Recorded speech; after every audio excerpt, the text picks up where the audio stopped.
Hey, Don, thanks for doing that. The kids got a kick out of it.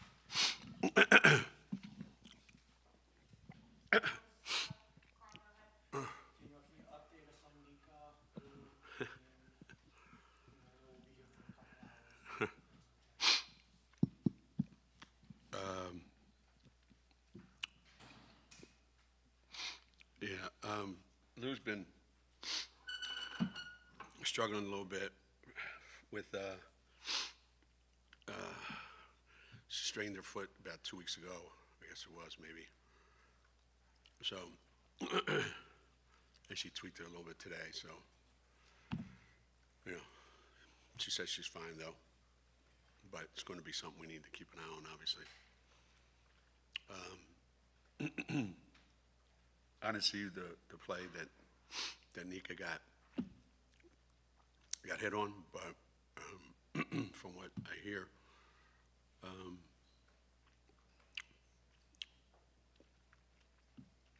she hit Aaliyah's knee or something with her head, and then she hit the floor, and it was a pretty good shot, obviously.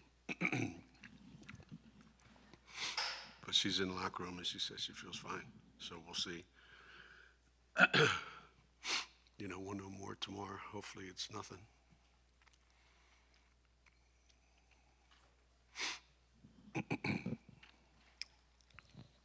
You have a lot of players in positions that they've never been in. What are your early impressions on how they handled a pretty difficult situation? Yeah. One thing I said was, if you had said to me at some point you need to prepare to have this lineup in the game in the last 3 minutes of a game, I would say that's not possible. And sometimes the only way you can prepare for something like that is to actually be in it, to be in that situation and then see how you handle it. And I don't know that we handled it great. I don't know that we are going to be proud of what, obviously what we see on the film. And I think when Nika went down, it was really a lot on some of the other guys. And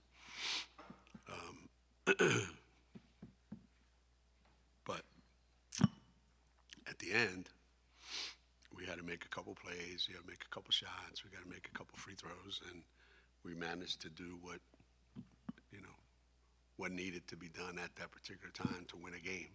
And that still means a lot, because it could very easily just been, feel bad about the situation you're in and then lose the game as well. You can't change the situation we're in. It is what it is. Coach, Jen Hatfield with the Next. Over here. I know you've coached against plenty of former assistants before, but just curious, what it was like for you tonight going against Carla, welcoming her back to Gampel and all that.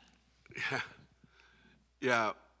I've been watching Carla's teams for a long time, from Tufts to Princeton. And there's a quality about them that you really have to admire, how well they play together and how they make the play that they have to make at the time they have to make it. And if you don't let them make a certain play, they keep at it until they get the shot that they want. And they're very disciplined that way, and they're very well coached that way. And they turned it over. Did it say 28 times? Is that true? Is that an accurate number? How many? 29. 27? Okay, I got it right. 28. So they had 28 turnovers, and you would think that if you turn the ball over that many times against UConn, you're going to lose by 40. And that certainly wasn't the case. Because, again, every time, when we got that big lead, we got up 15, we don't have the ability to then go up 30 like we used to. And with a team like Princeton, the longer you let them stay in the game, the more difficult it's going to be, So None of what happened tonight surprised me. Not one bit. Geno, what were you telling the team during the game? Like once Nika goes down, once the turnovers started to pile up and you have these players in situations they've never been in before, and then also in the locker room once it was all kind of said and done?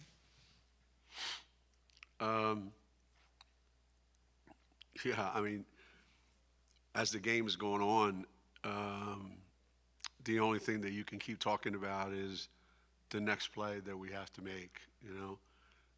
We really didn't have time to go over everything you wanted to fix because there was just so much. So you just, let's make the next play, let's make the next play. And then after the game, you know, basically what I said is what I was talking to you about, that you don't know how you're going to handle yourself in certain situations until you're put in those situations. And when they look back, they're going to realize I'm not really proud of the way I handled myself, but I also made some things work when we needed to make them work. And we had a kid who never plays make some big free throws at the end. And to me, you know, having Aubrey play the way she played makes up for everything we didn't do. Because I thought the way Aubrey started the game, the first 5 minutes, I thought it was going to be a replay of Sunday's game.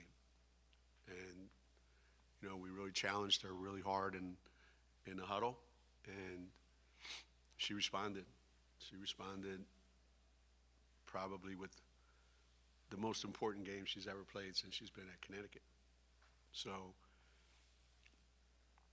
we don't have time to fix everything that went wrong, but we can take out of it that what we did right and what Aubrey did right, we can build on going forward. I was going to ask you about Aubrey, but you already answered that now. But you said about the freshman making the big free throws, and she also made a big basket that was, reversed there. Yeah. So, I mean, what was your take on what she gave you down the stretch? Again, I'm flabbergasted by some of the decisions that kids make today. You know, coach just put me in the game. I'm gonna show him that he can trust me. I'm just gonna punch their point guard as soon as she touches the ball. So she has the wrong role. She's got the wrong role model on her team. She should listen to me instead of Nika. So, you know, you want to try really, really hard to make a play, and then because you smack the kid for no reason and put him on the free throw line, now later in the game, a really good three-point shooter, she won't go near him because she's afraid to foul him. So she lets the kid shoot it. So she's trying to find a way out there, trying to find out what do I got to do, and yet when without thinking and when the adrenaline was flowing and she just had the ball in her hands, she reacted instinctively, and I thought the basket was good, but I guess it wasn't. And the free throws and a play that happened at the very end of the game with 3 seconds left or 4 seconds left. Well, I forget what it was. 3 seconds left before her free throws. When we inbounded the ball, she came really, really hard to the ball like I wanted, and that speaks volumes about her, and that she's not afraid. She's not smart yet, but she's not afraid. And I can probably fix the one, but I can't make you not afraid. So enough good things, but she's getting baptism by fire, right? I don't think they have this kind of stuff in the Azores. I don't think they do this kind of stuff. And the kid's never been in a situation like this in her life. You know, CD plays this game with them every time we go into an arena. You know, you have to guess the attendance, and the winner gets, I don't know what, gets to go in line first when we go to pregame or something. I don't know. But they always come up with these crazy guesses. So first time we walked in the XL Center, and Nesh looks around, and CD says, "What's your guess?" She goes, 50,000. Legit. That was her answer, 50,000. It's the biggest building she's ever seen in her life. So you gotta love a kid like that. What was your, reaction to the, what was your reaction to the, Brittney Griner news this morning and just what that means for the women's basketball community? I always thought that there's ulterior motives for everything,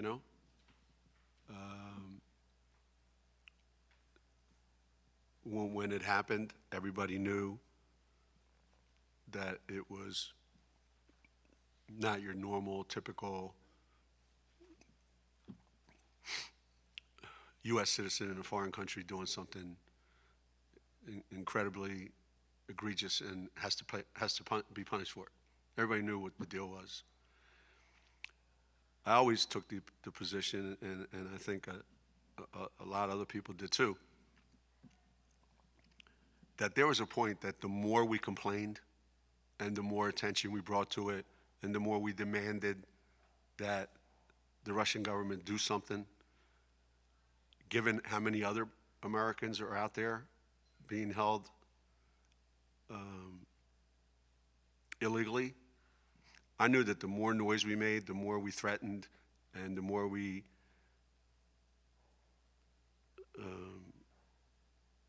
made it a cause, the longer it was going to take for us to get Brittney back.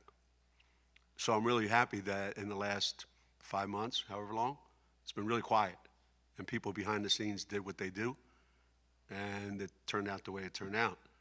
And I'm happy for Brittney. I'm happy for her family. And I don't look at this as a win for women's basketball or the women's basketball community. And, I'm not that guy, and I'm not that person. I look at it as, the right thing to do was done. Whatever the motives were, I don't care. The right thing to do was done. I just hope that whoever made that decision over there makes the same decision on whoever else is over there from the U.S. that doesn't belong over there. So this is a great sign for humanity, not for women's basketball. And hopefully it's a sign going forward of what can happen when you sit down and talk about it. Behind the scenes, not in the media. You don't win a battle with that particular government through the media. And so I'm glad we got Brittney back. Do you have an update on Dorka and if she will be available for Sunday's game? I don't know.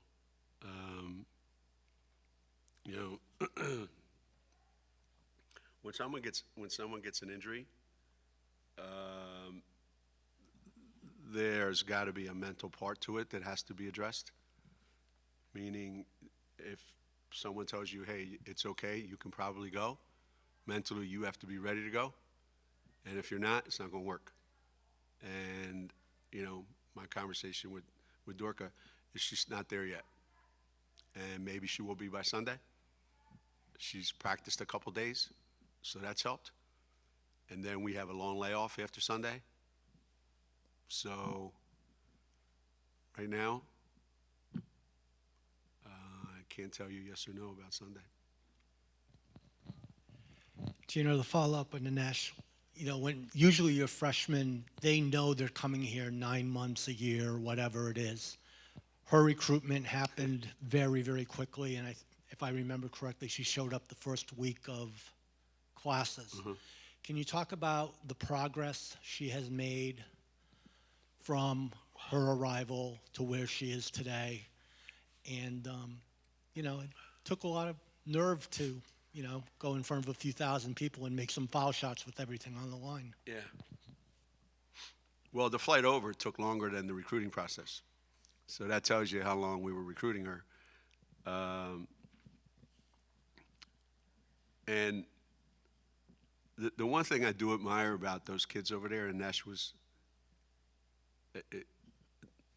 this to a T. Ness, you want to come to UConn? Yeah.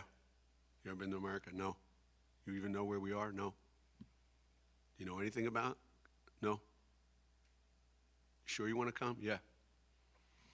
I love their sense of adventure and looking for challenges and relishing opportunities.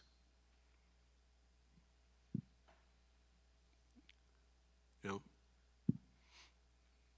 So when you have somebody like that, you want them to do well. You want them to succeed. You want them to have a little bit of, of a reminder, this is why I made this decision to come here. I wanted to see if I could experience something like this. That kid never makes another basket the rest of her life. She's going to remember tonight. And my guess is because she made that bucket, she made those free throws, she's going to be an even more confident player next time she's in that situation. But I'm absolutely thrilled for her. And I hope she builds on it. She's a tremendous kid, and everybody on the team loves her. Amari came in 3 minutes into the game today. Was the first person off the bench. Have you seen a shift in her in practice or anything that you've liked that kind of has earned her those minutes early on? Ayana? Or Amari. Amari? Sorry. Yeah, the first half, I thought Amari gave us some great minutes, much needed, touches and buckets down down low. Just got to eliminate the dumb stuff she did in the second half. And again, it's just too much to fix. But you have to come away thinking, all right, how do we get more of what happened in the first half and more of what happened those, possessions where she looked like she belonged out there, and less of what happened in the second half.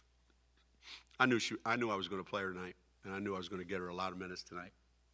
I didn't know how many, but I was prepared for it, and I think she was as well, because we put her in those situations in practice the last couple of days. If you wake up tomorrow, the next day, whatever, and you realize that you have to form a game plan for the next game with this group that you finished the game with tonight. Not necessarily an X's and O's question, Right. maybe more of a mindset question. Yeah.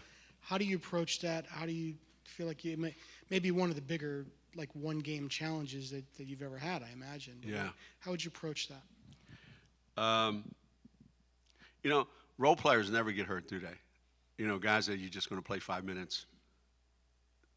Those suckers, they don't ever even get a broken nail, So you look at our bench and you go, every kid on the bench is somebody we count on to score points.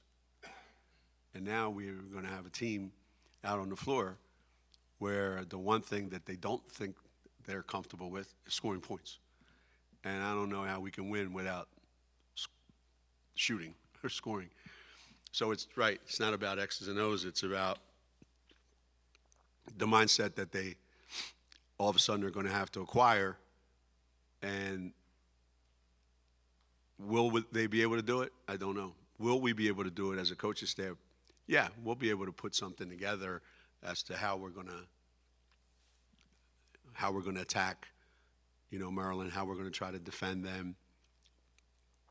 But in terms of, can we get our team to believe that, yes, we can score enough points given who we have sitting on the bench?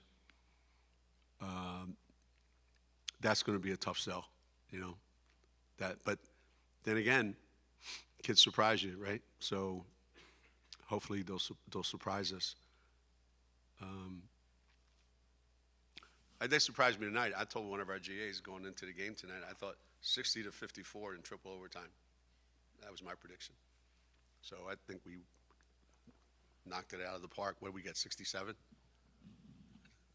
What did we get, 67? No way.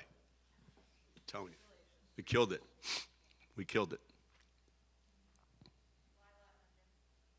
You guys were, able to create some separation there in the first quarter with having, 3 forwards on the floor with, Amari, Aaliyah, and Aubrey. Just what did you think of have it looked with the three of them, and how you guys can use that going forward with some of these injuries. I think every lineup that we put out there going forward until we get some semblance of order back, every lineup that we put out there works fairly well until that moment when it doesn't, and now you're scrambling around trying to figure out who do I get out first, because you need to make a change because it can't last. So we just have to find how long can a particular lineup be out on the floor together and be effective before it starts to go the other way, and then be ready to make the changes we have to make. And I thought Aaliyah,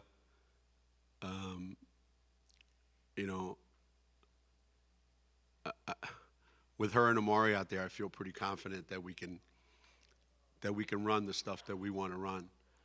The whole key is Aubrey has to be the Aubrey she was tonight. Otherwise, having those three in the lineup at the same time will never work. Will never work. And the reason why it worked today a lot of times was because of what Aubrey was doing. So if she can continue to do that, then we can go with that lineup more often. They build this as a throwback day. Did it feel like a throwback before all the perfection, before all the superstars, that just a lot of hard-nosed kids playing through mistakes and just learning how to win a game that they could easily have lost? Yeah, before the game, we were talking about that. I said, you know what's really funny? I said, if we look around and what our lineup is going to look like when we take the floor, and I said, I think it's pretty ironic that you guys are going to take the floor tonight wearing the uniforms for the greatest team ever to play here at UConn. I said, that's a hell of a cruel twist, right? And I said, well, maybe you'll be inspired by that and play way over your head. And Aubrey channeled her best Asia Swin and Tamika, and so maybe it worked. Maybe every game we have Aubrey wear this uniform regardless of what we're wearing. Thanks, everybody.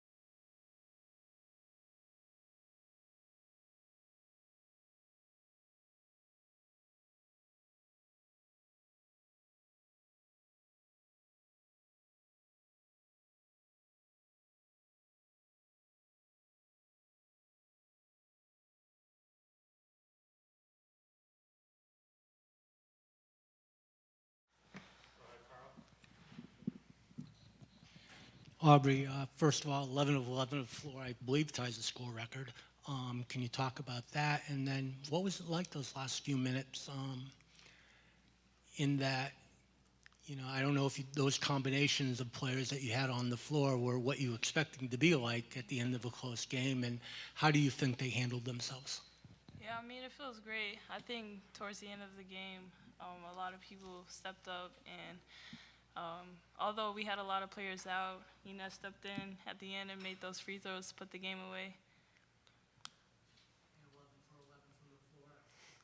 And bounce back from whatever it was late in the game when you struggled.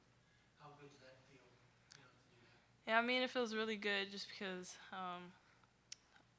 after that loss, I just didn't want that to happen again. That was my mindset.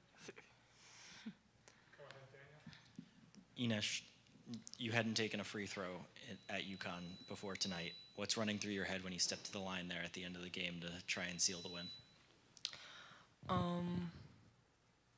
I felt like I had to believe in myself, and we needed it, so I just focused on the rim and nothing else and just made it.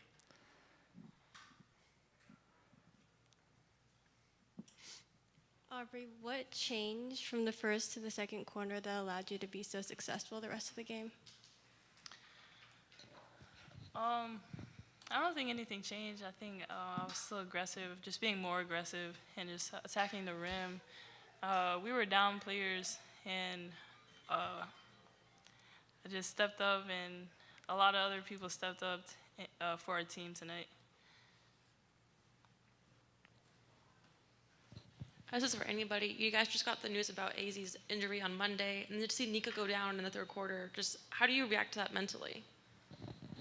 I mean, it's not easy. I think whenever you see one of your teammates, going down, or that that person is injured, it's not easy. But we have the support of everyone. We support each other in the team, and we try to stay strong.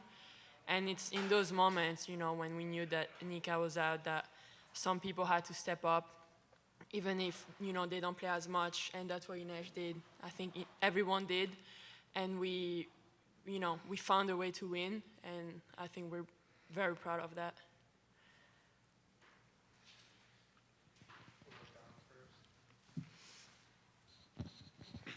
Ines, for someone who just got here, basically, right, just before the semester started, hadn't played a lot, Nika goes down, you're going to be out there now for a while. What went through your mind? I mean, were you overwhelmed by anything? Did you have to kind of get control of the moment a little bit? What was that? How did you kind of manage all those things? With all the injuries that we've got and Nika getting hurt, like they said, I felt like I had to step up and help the team get the ball to the other side of the floor.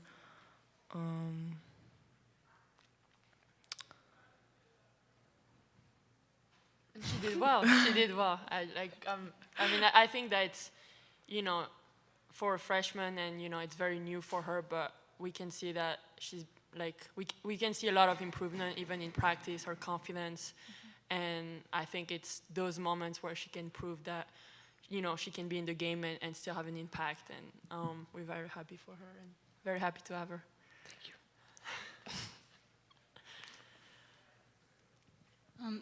Lou, just what kind of difference could you guys feel just not having Nika on the floor and kind of how it affected the offense?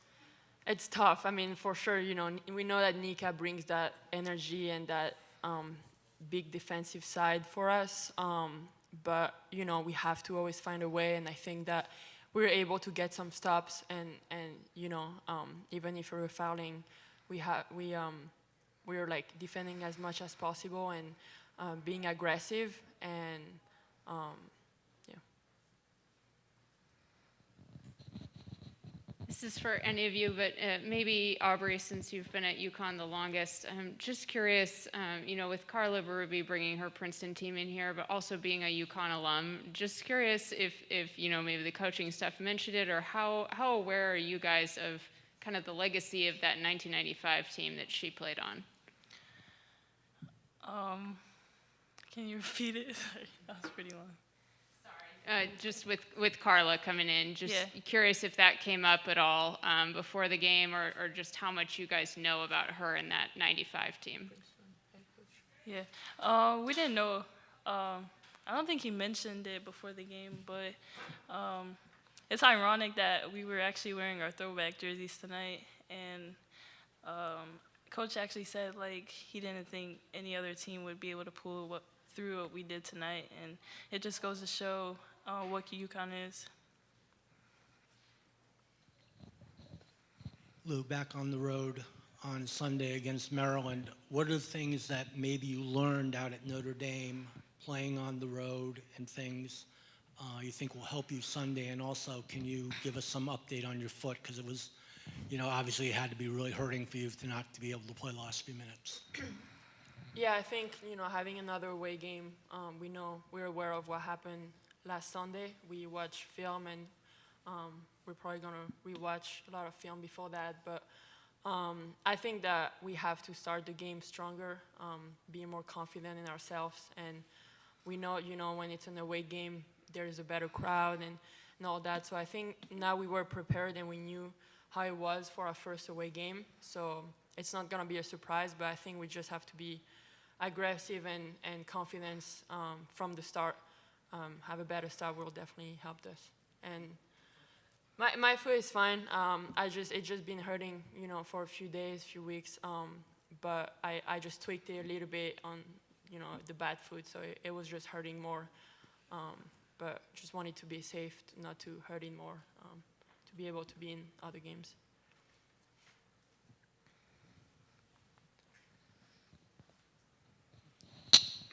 Aubrey, Coach just said that really for this lineup to work, if you have to go with it, you have to be the player you were tonight. Again, are you ready to, do you embrace that challenge? You ready for that challenge? What is that, what kind of mindset does that kind of instill in you? Yeah, I definitely do embrace it. I'm just going to do what I can do to help my team win. Yeah. That means you can never miss another shot. Yeah, now you got to be perfect all the time. Just for any of you guys, I know, some players on the team posted it. Just, what was your reaction to seeing the, news about Brittney Griner's release today? It was great news, waking up to that. It's been, so many days, almost, I think, half a year. I think it's amazing for the world of basketball, and it was amazing for everyone. I think everyone knew, and I think gave everyone hope, and very happy that she's able to come back.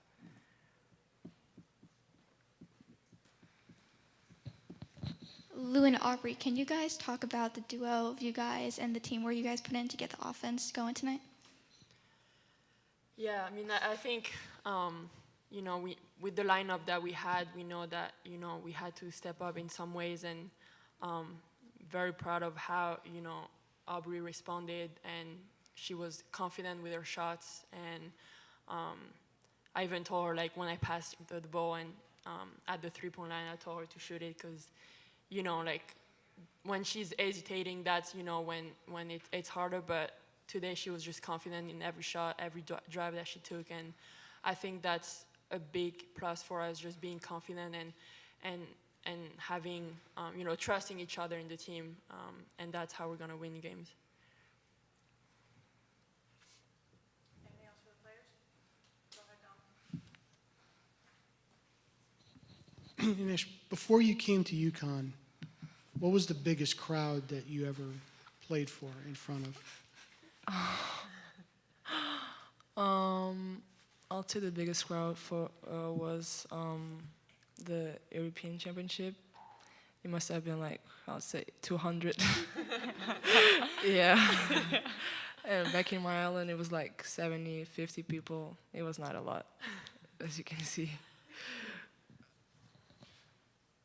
Thank you.